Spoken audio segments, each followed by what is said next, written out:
ছাত্ৰ ছাত্ৰীসকল পোনপ্ৰথমে আমাৰ ইউটিউব চেনেলটোলৈ তোমালোকক স্বাগতম জনাইছোঁ। আজিৰ ভিডিঅ'ত আমি আলোচনা কৰিম পঞ্চম শ্ৰেণীৰ অংকুৰণৰ পাঠ 6 জোনাকৰ জেউতি নামৰ পাঠটিৰ প্ৰশ্নোত্তৰসমূহ। আমি গৈছোঁ এতিয়া পেজ নম্বৰ 49 49 নম্বৰ পৃষ্ঠাত চাবা। ইয়াত ক্ৰিয়াকলাপ দিয়া আছে। ক্ৰিয়াকলাপ ক নম্বৰ পাঠভিত্তিক ক্ৰিয়া উত্তৰ দিয়া। এই প্ৰশ্নকেইটাৰ উত্তৰ মই তোমালোকক লিখি দিছোঁ, এবাৰ পঢ়ি দিছোঁ চাবা। ক নম্বৰ জোনাকৰ জেউতি পাঠটোত কোনে কালৈ চিঠি লিখিছিল? চিঠিখনত লিখা ভাল খবৰটো কি? পুথিভঁৰালটোৰ নাম কি ৰখা হৈছিল? পুথিভঁৰালীজনৰ নাম কি? পুথিভঁৰালটো কোনে উদ্বোধন কৰিছিল? পুথিভঁৰাললৈ 10খন কিতাপ কোনে দান কৰিছিল? মুকুটে নিয়ৰক যেনে তেনে পঢ়িবলৈ কোৱা কিতাপ দুখনৰ নাম কি? প্ৰাচীন ভাৰতৰ বিখ্যাত পুথিভঁৰালটো থকা বিশ্ববিদ্যালয়খনৰ নাম কি? মই তোমালোকক এই প্ৰশ্ন উত্তৰখিনি লিখি দিছোঁ, কিন্তু তোমালোকে এটা কাম কৰিবা, যিটো পাঠটো আছে মানে জোনাকৰ জেউতি নামৰ যিটো পাঠ আছে, এই পাঠটি তোমালোকে ভালকৈ পঢ়ি ল'বা। পঢ়িলে নিশ্চয় বুজি পাবা আৰু ইয়াৰ উত্তৰসমূহ তোমালোকে নিজেও কৰিব পাৰিবা। যি কি নহওক মই তোমালোকক লিখি দিছোঁ বাৰু চাবা।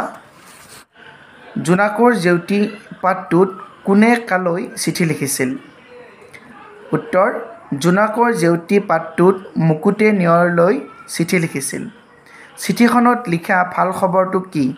চিঠিখনত লিখা ভাল খবৰটো হ'ল মুকুটহঁতৰ গাঁৱত এটা পুথিভঁৰাল স্থাপিত হৈছে। গ নম্বৰ পুথিভঁৰালটোৰ নাম কি ৰখা হৈছিল? উত্তৰ পুথিভঁৰালটোৰ নাম জোনাক ৰখা হৈছিল। খ নম্বৰ পুথিভঁৰালীজনৰ নাম কি? উত্তৰ পুথিভঁৰালীজনৰ নাম নীলকান্ত। পুথিভঁৰালটো কোনে উদ্বোধন কৰিছিল? গাঁওবুঢ়া শ্ৰীযুত মাণিকচন্দ্ৰ বৰুৱাই পুথিভঁৰালটো উদ্বোধন কৰিছিল। প্ৰথম ছ নম্বৰ পুথিভঁৰাললৈ 10খন কিতাপ কোনে দান কৰিছিল? উত্তৰ অৱসৰপ্ৰাপ্ত শিক্ষক শ্ৰীযুত কমল বৰুৱাই পুথিভঁৰাললৈ 10খন কিতাপ দান কৰিছিল। দ্বিতীয় ছ নম্বৰ মুকুটে নিয়ৰক যেনে তেনে পঢ়িবলৈ কোৱা কিতাপ দুখনৰ নাম কি? উত্তৰ বিজ্ঞানৰ সৰু সৰু কথা 1 আৰু বিজ্ঞানৰ সৰু সৰু কথা 2। বঢ়িয়া। জ নম্বৰ প্ৰাচীন ভাৰতৰ বিখ্যাত পুথিভঁৰালটো থকা বিশ্ববিদ্যালয়খনৰ নাম কি? উত্তৰ নালন্দা বিশ্ববিদ্যালয়। নেক্সট কুৱেশ্যন চাবা। পুথিভঁৰালৰ প্ৰয়োজনীয়তা সম্পৰ্কে জনাই নিজ নিজ বন্ধু বান্ধৱীলৈ চিঠি লিখা। এইটো তোমালোকে তোমালোকৰ পাঠটোত পঢ়িবা। পঢ়ি কেনে তোমালোকে নিজৰ বন্ধু বান্ধৱীলৈ নিজে চিঠি লিখিবলৈ চেষ্টা কৰিবা। যিটো পুথিভঁৰালৰ প্ৰয়োজনীয়তা, যে আমাক পুথিভঁৰাল কিয় লাগে, কিয় আমাক পুথিভঁৰাল, কিহৰ কাৰণে আমাৰ পুথিভঁৰাল প্ৰয়োজন, কাৰণ আমি পুথিভঁৰালৰ পৰা জ্ঞান অৰ্জন কৰিব পাৰোঁ, বিভিন্ন ধৰণৰ কিতাপ পত্ৰ আলোচনী আদি পাওঁ। পুথিভঁৰাল এটা লাগতিয়াল অনুষ্ঠান, এই ইত্যাদি কথা তোমালোকে নিজ বন্ধু বান্ধৱীলৈ চিঠি আকাৰে লিখিব পাৰিবা। নেক্সট কুৱেশ্যন চাবা। এইটো ই আমাৰ মনৰ আকাশ পোহৰাই তুলিব বুলি আশা কৰিছোঁ। এই বাক্যশাৰী কোনে কাক কি প্ৰসংগত কৈছে? বহলাই লিখা। এইটো চাবা।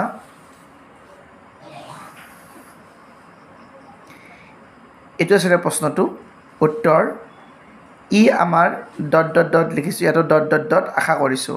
অৰ্থাৎ এই ওপৰত যিটো প্ৰশ্নত যিটো বাক্যশাৰী আছিলে, এই বাক্যশাৰীয়ে ইয়াৰ দ্বাৰা বুজোৱা হৈছে। উক্ত বাক্যশাৰী মুকুটে নিয়ৰক কৈছে, কিয়নো মুকুটহঁতৰ গাঁৱত এটা পুথিভঁৰাল স্থাপিত হৈছে। তাত বহুতো কিতাপ থাকিব। সেইবিলাক পঢ়ি মানুহে বিভিন্ন দিশৰ জ্ঞান অৰ্জন কৰিব পাৰিব। এই প্ৰসংগতে মুকুটে নিয়ৰক উক্ত কথাষাৰি কৈছে। নেক্সট কুৱেশ্যন চাবা। বৰ্তমান সময়ত দেশ বিদেশৰ বা বাতৰি বিভিন্ন উপায়েৰে পোৱা যায়। তোমালোকে কি কি উপায়েৰে দেশ বিদেশৰ খা খবৰ পোৱা সেইবোৰৰ নাম লিখা আমি কিহেৰে পাওঁ ৰেডিঅ'ৰ দ্বাৰা পাওঁ দূৰদৰ্শনৰ পৰা পাওঁ অৰ্থাৎ টিভিৰ পৰা পাওঁ মোবাইল ফোনৰ দ্বাৰা পাওঁ চিঠি পত্ৰৰ দ্বাৰা পাওঁ ইণ্টাৰনেটৰ পৰা পাওঁ এইবিলাকৰ পৰা তোমালোকে সেইবিলাকৰ নাম লিখিবা কি কি উপায়েৰে দেশ বিদেশৰ খা খবৰ পোৱা সেইবোৰৰ নাম লিখা ৰেডিঅ'ৰ পৰা পাওঁ হয়নে ৰেডিঅ' তাৰপিছত টিভি লিখিলোঁ ইংলিছত তাৰমানে টেলিভিশ্যন তাৰপিছত মোবাইল ফোন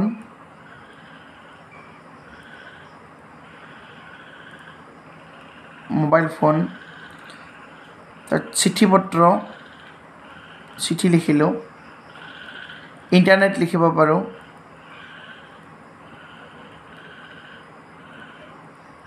আদি হয়নে ৰেডিঅ' টেলিভিশ্যন মোবাইল ফোন চিঠি ইণ্টাৰনেট আদি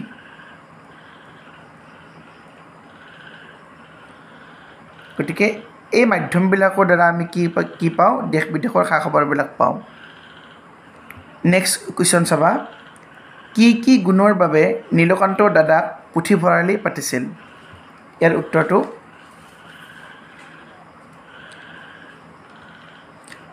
নীলকান্ত দাদাই কিতাপ পঢ়ি বেছি সময় কটাইছিল আৰু কিতাপ পত্ৰবোৰ পৰিপাটিকৈ সজাই পৰাই ৰাখিব জানিছিল সেয়েহে তেওঁক পুথিভঁৰালি পাতিছে গামোচাখনত সিঁচৰতি হৈ থকা শব্দবোৰ শিতান অনুসৰি ফুগুৱা ইয়াত চোৱা ইয়াত শব্দবিলাক দিয়া আছে গ্ৰন্থ গ্ৰন্থকাৰ গ্ৰন্থাগাৰ পাঠক এনেদৰে বিভিন্ন শব্দ দিয়া আছে এটা উদাহৰণ ইয়াত দিছে কিতাপ মানে পুথি পুস্তক গ্ৰন্থ ইয়াত কিতাপৰ তলত পুথি লিখিছে পুস্তক লিখিছে গ্ৰন্থ লিখিছে ইয়াৰ পৰা ইয়াত পুথি আছে সেইকাৰণে পুথি লিখিছে পুথি মানে পুস্তক মানে তাৰমানে কিতাপে বুজায় গ্ৰন্থ মানে কিতাপ বুজায় গ্ৰন্থ আছে ইয়াতে এইটো গ্ৰন্থ এতিয়া লিখতা এইখিনি মই তোমালোকক লিখি দিছোঁ লিখক ইয়াতে আছে এইটো লিখক তাৰপিছত পনেতা মানেও লিখতা বা লিখক গ্ৰন্থকাৰ তাৰমানে লিখক পঢ়োতা যিয়ে পঢ়ে তেওঁক পাঠক বুলি কয় পাঠক বা পঢ়োতা বুলি কয় বা পঢ়ুৱৈ বুলি কয় পাঠক আমি দুবাৰ লিখিছোঁ ইয়াত দুবাৰ আছে এইটো আছে পাঠক এইটো আছে পাঠক দুবাৰ লিখিছোঁ ভঁৰাল পুথিভঁৰাল এইটো পুথিভঁৰাল মানে হৈছে পুস্তকালয় এইটো পুস্তকালয় আৰু গ্ৰন্থাগাৰ মানে হৈছে পুথিভঁৰাল গ্ৰন্থাগাৰ এইটো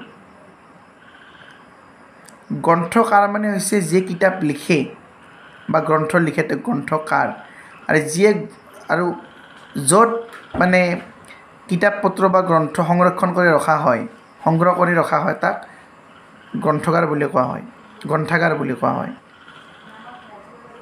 নেক্সট চাবা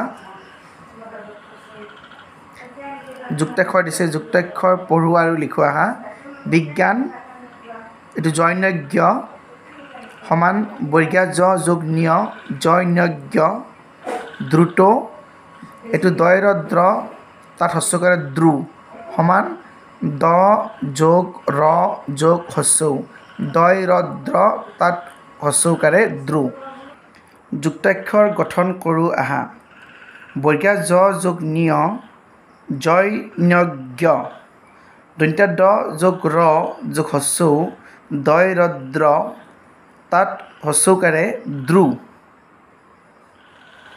পঢ়ো আহা জ্ঞান বিজ্ঞান অজ্ঞান আজ্ঞা কদ্ৰু দ্ৰুম দ্ৰুপদ দ্ৰুত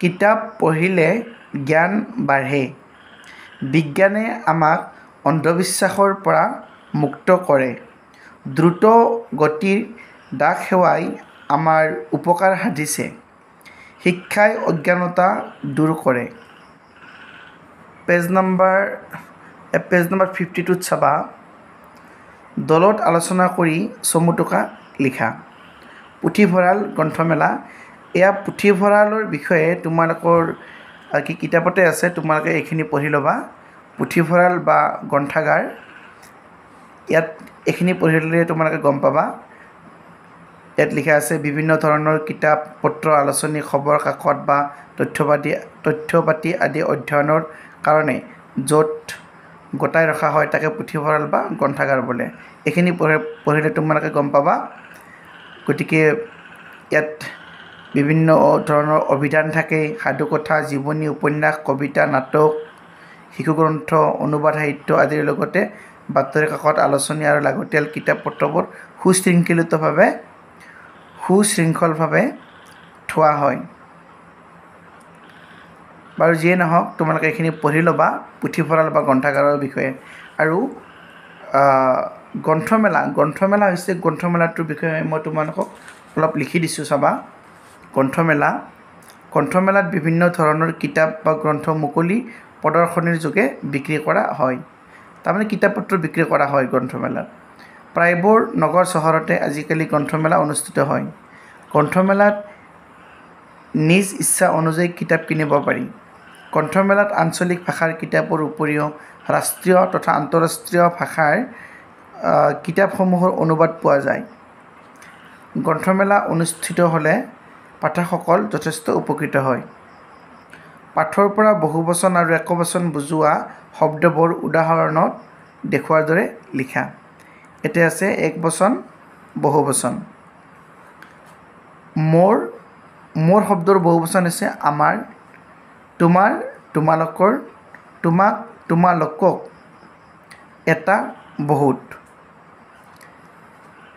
নেক্সট ক্ৰিয়াকলাপ কি দিছে যে তোমালোকক শিক্ষকে নাইবা মাৰা দেউতাৰাই আদেশ উপদেশ আৰু অনুৰোধ কৰি কোৱা 5টা বাক্য লিখা এইটো মই লিখি দিছোঁ চাবা ইয়াৰ আগতে তোমালোকে এই পেজটো পঢ়ি ল'বা তেতিয়া তোমালোকে বুজি পাবা ইয়াত তোমালোকৰ পেজ নম্বৰ 51ত আছে 51 নম্বৰ পৃষ্ঠাত আদেশ অনুজ্ঞা অনুৰোধ উপদেশ আদি বুজোৱা বাক্য অনুজ্ঞাসূচক বাক্য বোলে যেনে এইবিলাক দিয়া আছে গতিকে ইয়াত কুৱেশ্যনতো ঠিক তেনেকৈ কি কৈছে আদেশ উপদেশ আৰু অনুৰোধ কৰি কোৱা 5টা বাক্য লিখা আমি 5টা বাক্য এইদৰে লিখিব পাৰোঁ চাবা যে আমাক শিক্ষক শিক্ষয়িত্ৰী নতুবা মা দেউতাই আমাক এইদৰে ক'ব পাৰে কেতিয়াও মিছা কথা নক'বা মোনাখন তালৈ লৈ যোৱা মানে এইটো হৈছে উপদেশ মোনাখন তালৈ লৈ যোৱা এইটো এটা হৈছে আদেশ যিয়ে নহওক কেতিয়াও মিছা কথা নক'বা মোনাখন তালৈ লৈ যোৱা তোমাৰ কলমটো মোক দিয়াচোন এইকেইটা অংক আজিয়ে কৰিবা ইয়াৰ পৰা আঁতৰ হোৱা এনেকুৱা আমি 5টা বাক্য লিখিলোঁ নেক্সট চাবা তলৰ বাক্যকেইটা প্ৰশ্নবোধক বাক্যলৈ নিয়া বিদ্যালয়ত শৰীৰ উপস্থিতি নিয়মীয়া মই এইকেইটা কৰি দিছোঁ চাবা এই বাক্যকেইটা দিয়া আছে এই বাক্যকেইটাক আমি ইয়াত আছে প্ৰশ্নবোধক বাক্যলৈ নিব লাগে অৰ্থাৎ আমি প্ৰশ্ন কৰিব লাগে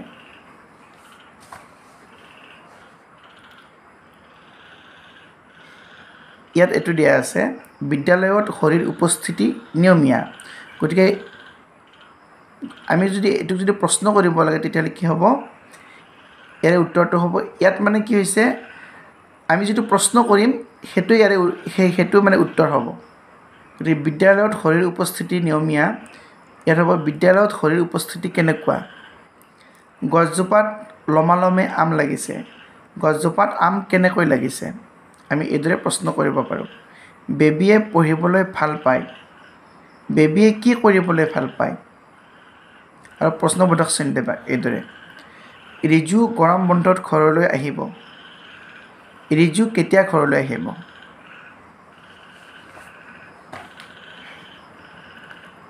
নেক্সট চাবা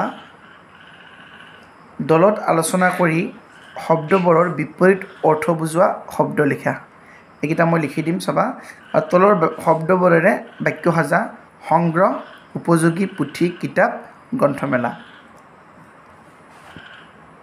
ইয়াত মই লিখি দিছোঁ প্ৰথমতে বিপৰীত অৰ্থ বুজোৱা শব্দকেইটা লিখি দিছোঁ চাবা পৰিপাটি অপৰিপাটি নতুন পুৰণি বা পুৰণা উপযোগী অনুপযোগী আশা নিৰাশা এইবাৰ আহিল বাক্য সাজা সংগ্ৰহৰে আমি এটা বাক্য সাজিব লাগে বা বাক্য ৰচনা কৰিব লাগে। পুথিভঁৰালটোত বহু কিতাপ সংগ্ৰহ কৰা হৈছে। উপযোগী সাধুকথাৰ কিতাপবোৰ শিশু উপযোগী। পুথি অধ্যয়ন এটা ভাল অভ্যাস, তাৰমানে কিতাপ পঢ়াটো। কিতাপৰ পৰা আমি জ্ঞান অৰ্জন কৰিব পাৰোঁ। গ্ৰন্থমেলাত বহুতো কিতাপ পোৱা যায়। ছাত্ৰ ছাত্ৰীসকল, এতিয়া ভিডিঅ'টো ইমানেই আছিলে। পৰৱৰ্তী ভিডিঅ'ত আকৌ লগ পাম। এতিয়াৰ ভিডিঅ'টো চোৱাৰ বাবে ধন্যবাদ।